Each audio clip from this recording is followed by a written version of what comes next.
Hi guys, this is Marzano again. Samahan nyo guys, nagbuha ng video reaction. Siyempre, dito kay Kalingap Ana na may pamagat Kalingap Rab, tatanggalin na ang Team Brooks. What? Nagsalita na. At pakinggan natin ito guys. At maganda rin ito mapakinggan guys, no? Actually, gusto ko rin malaman, no? Napanood ko to guys. Actually, pinanood ko na to. Gusto ko malaman dito, no? Kung tatanggalin ba yung mga reactor o hindi. No, pakinggan natin to guys. At syempre shout muna sa lahat ng mga viewers natin mula Luzon, Visayas at Mindanao. At syempre sa lahat ng mga kapwa OFW natin. At syempre, shoutout din po natin lahat ng mga Kalingap partners sa pangunan ni Kuya Bal Santos Matubang, Ate Ed at Kalingap Rab. At simulan natin to guys, panoorin natin. Kalingap Ana, shoutout.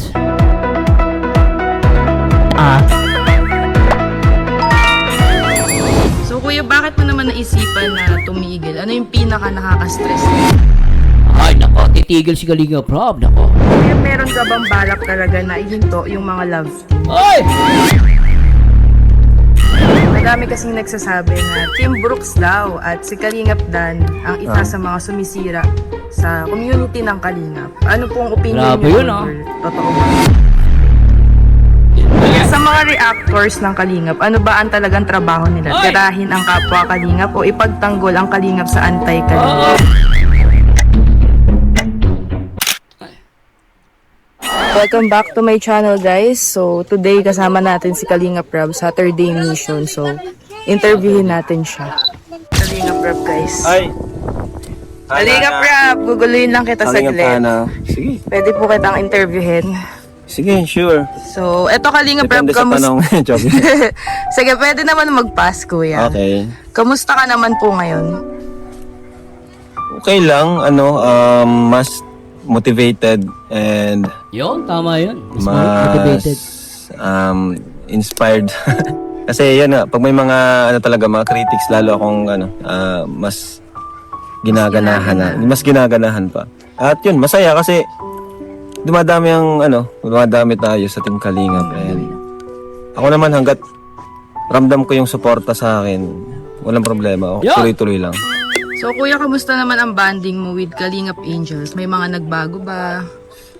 Masaya ako kasi mas naging close ko sila, mga Kalingap Angels. Lalo na itong mga nakaraan yung sinasama ko sila lahat. Mas okay din pala yung ganun kasi mas nakikilala ko sila. Unlike before na medyo may pagbabago kasi sa content ko. Dati baga isa-isa ko sila minavlog. Ngayon halos sabay-sabay na minsan sa isang vlog, ang dami kong beneficiary na binibigyan. Yung iba kasi, bawat sama niyan, may binibigay ako dyan. Yung iba, di ko lang talaga pinapakita na sa vlog. Basta bawat kita nyo sa camera, mayroon pa akong binibigay sa kanila. Yun po yung ko dyan. Yun yung tulong ko sa kanila. Ito yung hindi nila nakikita Kalingap Rab, especially ng mga anti-Kalingap, yung off-cam talaga hindi nila alam. So, nakakaawa lang. Yes. So At eto the same time, kuya, nag-enjoy sila sa pagsama sa atin. oo nga po eh. Tsaka mas nagiging close sila lahat kuya. Hindi lang sa pag may event. Tama. So kuya, bakit mo naman naisipan na tumigil? Ano yung pinaka nakaka-stress sa'yo? Tumigil saan? Yung sa yung yun nga, yung medyo nagsunod-sunod lang yung problema sa loob ng community.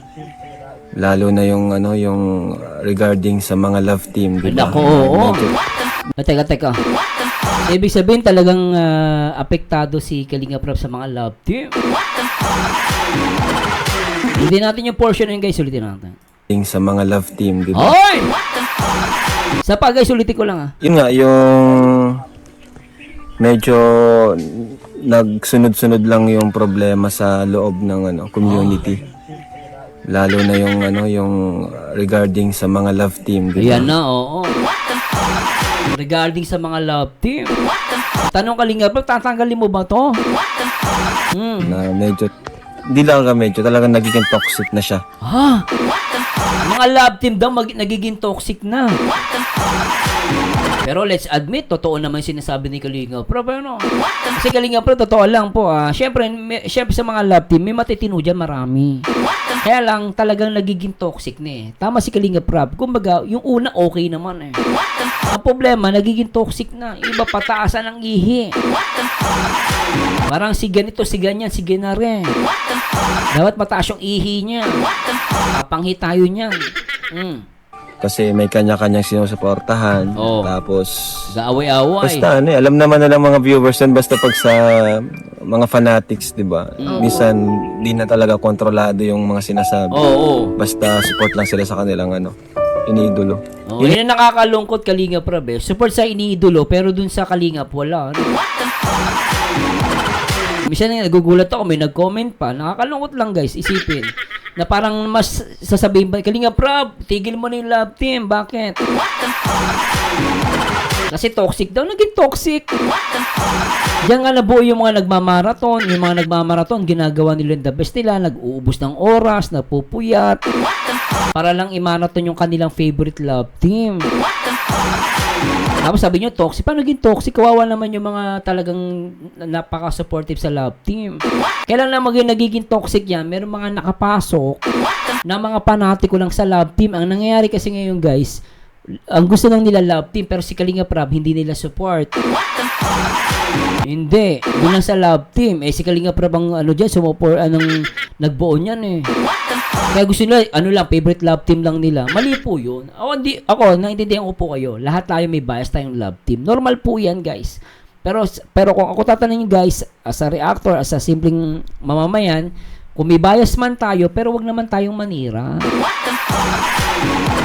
Sumuport pa rin tayo, pero yung bias mo, sa'yo lang yun, okay lang yun, di ko sisirain yung trip mo. Trip mo yan eh. Pero ang pakiusap ko, supporta mo yung Kalingap, hindi lang yung favorite love team mo. Sasabi iba, Sir Merzano ako, lahat naman pinapanood ko, Sir Merzano, nakasupport ako. Kaya lang, syempre, may pagdating sa pagmamarathon, doon ako sa favorite love team ko, yung tama yun eh. Favorite love team mo, doon ka mag-marathon. Tama yun, walang mali dun. Pero syempre, nanonood ka pa rin ng iba. Kung di ka manonood, ipe-play mo lang, di mo napapanood. Okay, i-share mo na lang siya. Okay, papanood mo sa nanay mo o sa tatay mo. Pwede yun, tama yun eh. Yung gusto kong mawala. Gusto ko ng pagkakaisa sa Kalingap. Oh. So, kuya, meron ka bang balak talaga na ihinto yung mga love team? Hoy! About sa love team, not totally ihinto. Siguro sa ngayon is maglalaylo muna ako kasi Laylo. hindi lahat ng nagigets or naintindihan yung Intention. ng love team natin, yung goal. Oh, di ba? Tama si Kalingap Rab doon eh. Hindi naman niya aalisin, no? Hindi naman niya aalisin talaga eh. Gusto niya lang siguro talaga na, alam mo yon, no? Ulitin nga natin, no? Nagkamali po ako eh. Ulitin lang po, uugot lang ako. Muna ako kasi Hihinto, sabi niya. team, not totally ihinto. Siguro sa ngayon is maglalaylo muna ako. Ayun, hindi niya ihinto. No, ibig sabihin, hindi naman mawawala yung love team. Maglalaylo. Kumbaga, magpapahinga yon. Laylo, ha? Magpapahinga lang siya. Hindi niya maalisin. No? Tapos, Kasi hindi lahat ng nagigets or naintindihan yung Intention. yung ng love team natin, yung goal. yon. So, ibig sabihin, maglalaylo lang siya kasi nga, yung iba, hindi nakakaintindi ng intention or goal. Bakit nga ba may love team? Yung iba, halos magpatayan na eh. Di ba, kaya nga ginawa yung love team para makatulong. Ganun po yung goal doon. Iba, ginagawa ng mali siya. Ultimo nga yung followers ni mga agago, mukhang mga tanga eh. Birihin mo talagang pinipilit na meron daw yun, malaswa. Paano malaswa? Nagsusubuan ng lugaw, malaswa. Yan, daming content creator dyan. Kahit nga sabi mo minor, ngayon, sabi na natin minor, kikita mo sa Facebook, kita na yung dede eh.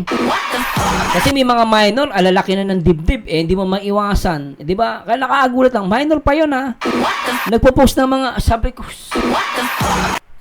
ano ba yung mga malaswa? Diba nga, nagpo-post ng brat panty eh. Mas malaswa pa tapos kay Kembo, tapos magbubuka ka. Bubuka ka. Sino mas malaswa? Ay nako guys, totoo lang. Impokrito lang iba sa atin. Binibigyan ng mali siya. Tapos sa pinapalabas pa nila, parang inaabuso. Ang tatanga nga, Tapos sasabihin pa nila, puro magaganda lang. Sana na lang, puro pangit na lang ang content ni Kalingap Rab. Ano magagawa dyan? Kung talaga magaganda yung nakukuha. Mga walang tang... Ay, naku guys, totoo lang. Mababaliw ka talaga sa mga tang to. Kasi yung love team naman talaga is one of our strategies, Oo. diba? Para sa kanila kasi lahat naman yung kumbaga dumaan sa love team, talagang grabe yung pagbabago sa buhay. At masayang-masaya sila about sa love team kasi alam naman nila na yun ay for good vibes, diba? Na ginawa natin yung love team para yan sa mga suporta. At, diba? So, puputulong kita dyan, Kalinga Prab. Sana maintindihan nyo yung salitang strategy sa YouTube. Yun po ang katotohanan doon. Hindi naman pwede puro pangit ang i-upload mo. Pag pangit ang i-upload mo, walang manonood. Ganun mo, manonood ka pala. Ano ba ito pinapanood ko? Pangit na nga yung itsura ng amo ko. Pagtingin ko din sa palabas ko, pangit pa rin. Eh, ang hirap naman i-love team yung pares pangit. Pero pwede rin naman, di ba? I mean, logic lang naman to, guys. Ang punto ko lang naman dito, guys, bakit galit na galit kayo sa maganda? Ano kung gusto ni Kalinga Prab ang i-love team niya magaganda? Gusto niya pangit. Tanong, panoorin niya ba pag pangit?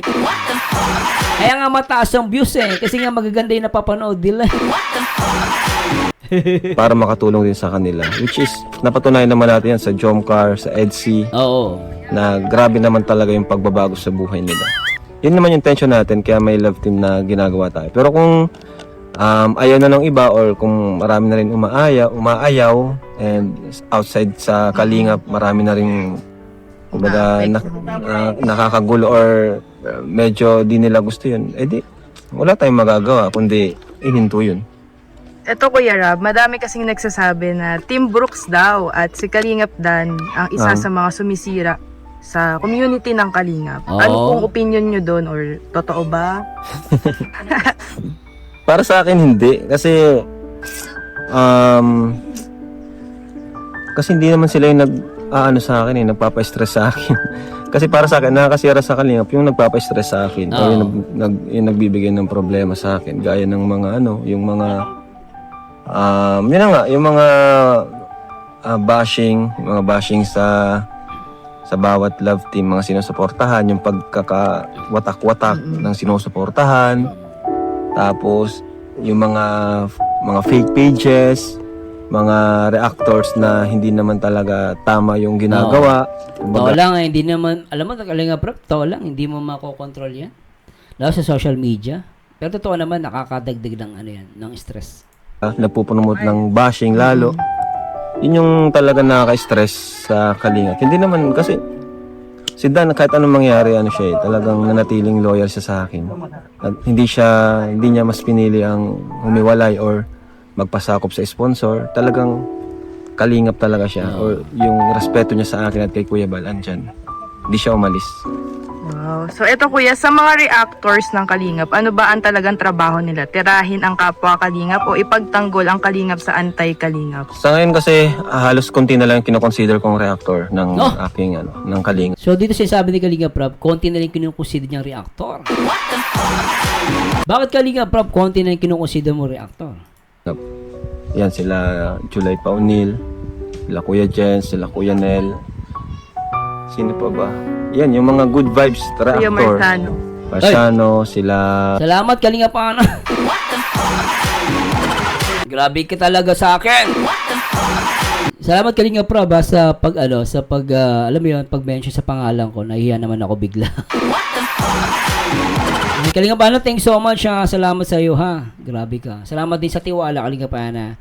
And, yan, ganun talaga, no? Di natin mapiplease ang lahat ng tao. Ganun talaga. Jason Albasan, yung mga hindi nagpo-promote ng negativity, yun na lang kinoconsider kong reactors. Pero yung mga wala. hanggang doon na lang, kumbaga hindi ko sila maipo-promote kagaya nung kinaninong July talaga na okay yung paggawa nila ng reaction video. Ito Kuya, para lang clear din sa mga reactors natin, ano ba talaga dapat ang nire-reactionan nila? Mga charity vlogs, negative issues, love team, ano po ba? Kasi wala tayong magagawa dyan kasi mga reactors talagang mas gusto niyan mga issue So, mahirap nang kontrolin yan. Siyempre, content, views, yun ang goal nila. Kaya, hindi natin sila mapipilit na kung ano yung reactionan nila. Basta ako, focus lang ako sa mga scholars ko, pabahay ko. Yun naman, alam mo, yun ang yun ang katotohanan, guys. No. Hindi natin kasi pwedeng sabihin na yung mga reactor, wag na mag-content ng issue. Madaling sabihin, pero in reality of life, kailangan talaga minsan i-topic yung issue. Ang difference lang po talaga, yung delivery and the purpose and the intent of the objective, the intent, and yung objective ng isang reactor. Yan. Depende po kasi yan. Meron kasi, let's admit, may mga reactor, pag nag-content na, ito guys wala sana masaktan sa akin. Pag nag-content ng issue, wala kang mapapala. Wala kang matutunan. Bakit? Kasi after mo manood ng video, ilbis na may matutunan ka, galit na galit ka.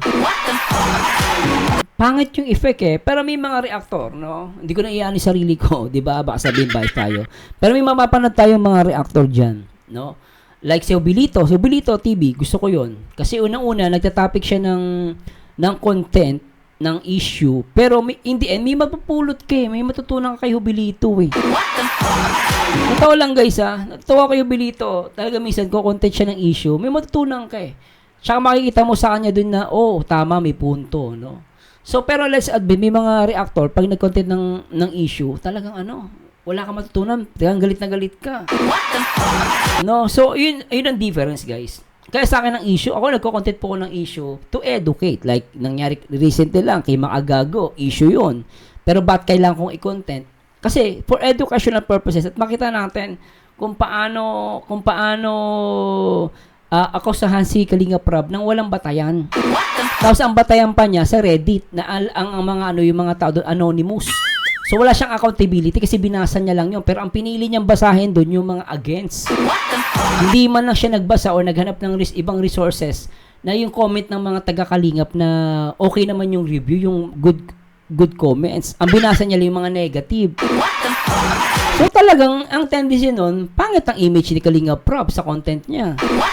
Pero sinasabi dyan, nasa gitna lang siya. Paano ka nasa gitna? Hindi mo nga binasa yung mga good comments. Ang totoong reactor, ang totoong content creator, ibabalansi mo. Like sa mga, paano yung mga reporter? Ito mga reporter, sabi ng reporter. Kami po sa Bungero, nanonood ako. Example lang po ito. Sabi nila, si Atong Ang, kinasuhan ng ganito ganyan. Tapos sabihin nila, ganito ganyan si Atong Ang. Damay siya sa Bungero. Then later on, sasabihin nila, pero sinubukan po namin tawagan ang kampo nila Mr. Atong Ang, pero hindi po sila sumasagot. Yun po yung tamang pamamahayag.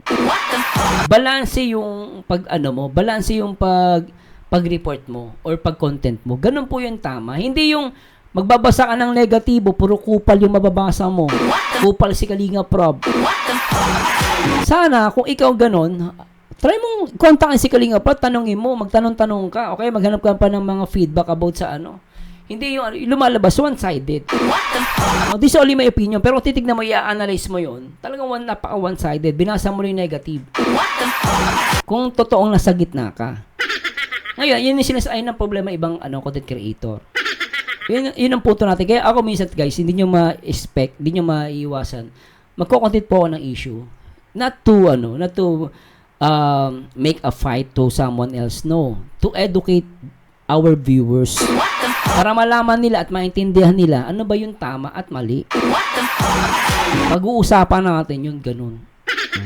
Pero nakakalungkot na, let's admit, may mga reactor talagang balahura ko tawagin. May sponsor, wala. Basta hanggat may nanonood sa atin, susuporta, doon lang ako. Sa mga issues, sa mga reactors, no comments, di na ako mag-ingalam sa kanila. And kasi mahirap yan, kasi channel nila yan Channel nila yan, kaya basta for me lang talaga, ang mga gusto kong suportang reactors, yung hindi naninira, hindi hindi nagke-create ng negativity, hindi one-sided, at sinusuportahan ang aking ginagawa.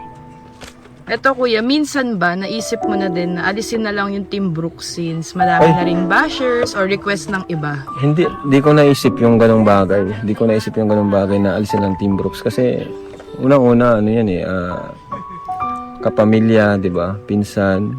Saka wala naman silang wala namang kasalanan, malaking kasalanan sa akin ng Team Brooks. Kumbaga, Galing. na talaga nangyari. Wala na tayong magagawa. Nangyari na yun. Walang kasalanan ng Team Brooks. Ito ako makakomment yun Kaliga Prab. Totoo lang, tama yung sinabi mo eh.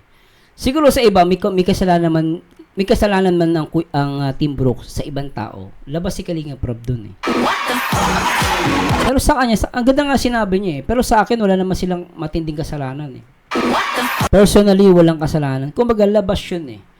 No, ang usapan lang dito, as long as wala namang kasalanan na ginawa sila ang Team Brooks kay Kalinga Prab, agree ako doon. At wala na tayong magagawa kung saan nangyari na nakaraan. Wala tayong di mo na maibabalik yun. Ang pinaka-the best doon, magpatawaran. Pero nakakalungkot lang, yung iba talagang ayaw magpatawad. Na hindi naman natin pwedeng pilitin sa gusto nila.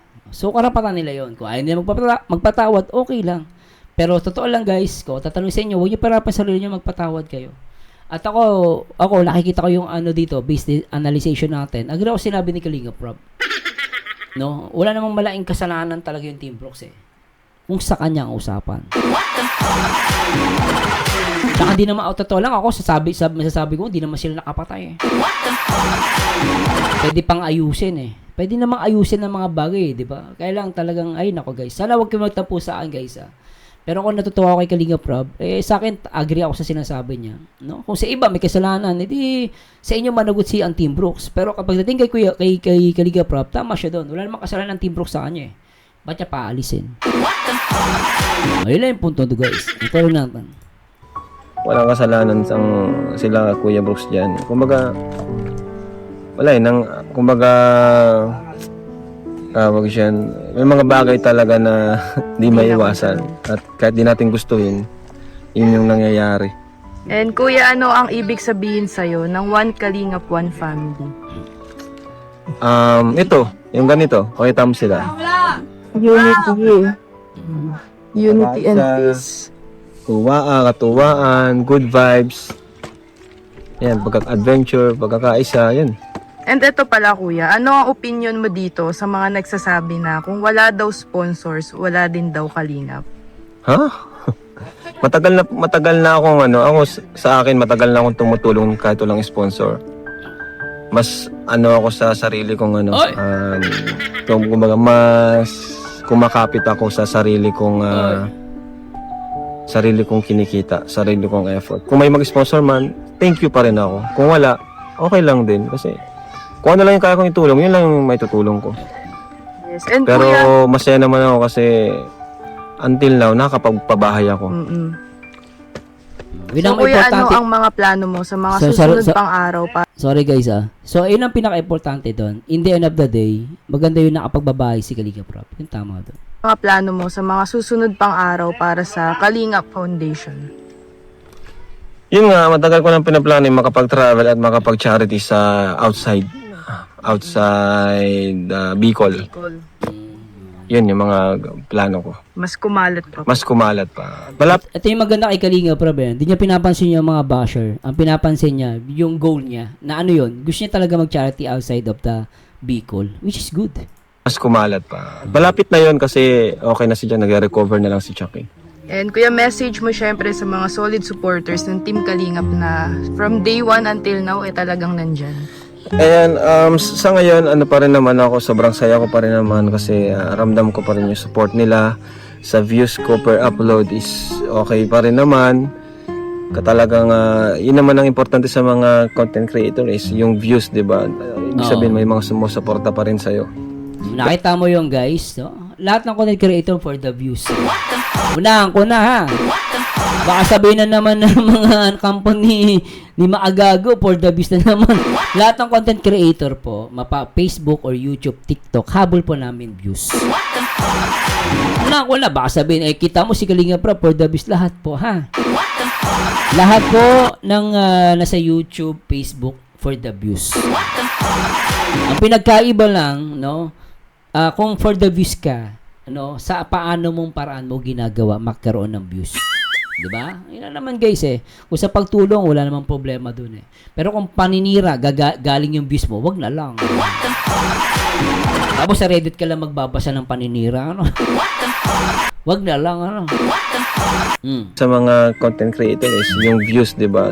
Ibig sabihin, may mga sumusuporta pa rin Oo. sa'yo. Kaya maraming salamat po sa patuloy na naniniwala Ay! sa akin, sa aking misyon. Since day one, since Lola Damiana days, alam ko marami dyan na matagal na nating supporters. Kayo po yung nagbibigay lakas sa akin.